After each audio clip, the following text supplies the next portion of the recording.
Yamwa kwa baby Adom TV Bedroom Health Tips. So na what you mo said no ehase no. Ye boy yamofra no ho ban every infections. Ni amo mu nuane papa nuane nuro wom. Man aduane bia keke. E man no drinks bia keke. Eno ho nkomo eni yedi. Ahase no a ene Chief Inspector Jimaima amoisi benyi ene kase ye nase. Na infections ye dia na ye wona hodo said ye nra ye kan no emmoawa James the ebeka say James na ya say ni nyina ye baako ye virus ye parasite ye bacteria na ye fungi no depending on infection cry be bra oni pedua no ana ebe to oni pedua no ho no eno na ebe kire eduro kra ye de be ma abeya mostly parents no dodo na omo ya osi o me ba na esi we nya infection na e bia wakota antibiotics no dey treat fungi o dey treat virus internet so we say virus wo ho bacteria wo ho parasite wo ho na virus so na nti hwan akra ben ya akra no fiti hin no betimi anyinya sa infections ye body akra no fiti time ayawo no ekosi 17 18 na wo fo no na caregivers munyina amoka ho even though ye kan kwala asem but munyina amoka ho na ebe boa ma yetumi a prevent sa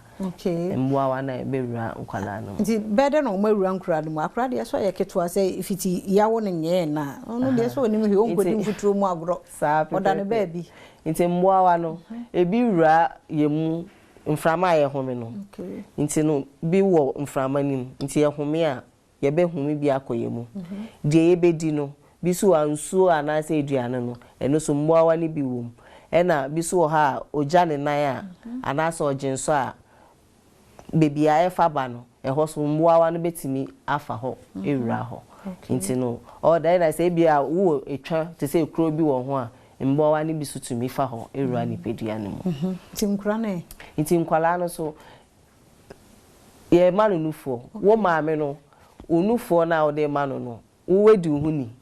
wa pepa nufo na no ana obrazi ana ebo na no ana wa sha throughout ebia a day two because oh mi wo fie mi nko baby a international na wo sweat no mboa na build up o de be ma oba no so wa pepa nufo na no o de ahye na no wo say ya pepa ye nufo na no yes intino na wo sesa obrazi ano every day intino no so na pepe because sweat no and the a dress pad ashema eno so be sesa as often as ebefo efo a na wasesa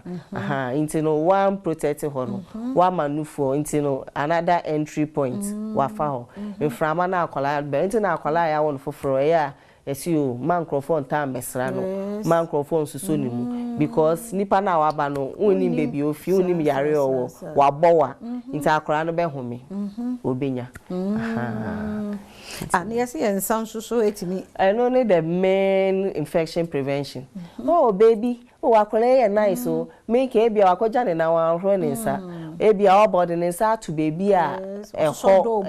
do ni baby a mwa no ho wan hro ne nsa o de abeso akwala ne mu akwala no so yesi o de ne nsa na hye ne num nti ni nyina e ka ho na e de mwa no ko akwala ketwa ya wo sa ochenya mbwa ibesa to aso enti nkomo na hu hia batan no yesro bra na yasesa no boga ka no asesa mo hu na heat no kura betimi ama no fish so heat e wase ho na e bogu bra ni mu no anu odin yeni di san komo we na mo aye yensa hohoro no de obu aka pe no aye offended tese oye obu ha o ma ne ba ho o fofura o nti ase sa ne ma ne oketenketi tie no hu komo ni ye die infections akra ya wono foforo no wanya cold by way weda home fasedama endpoint Homeopathic clinic we are dia eneni ni nkomo 0244867068 mididi afia amankwa tamaklo kwa ho de wo ho china ibesehia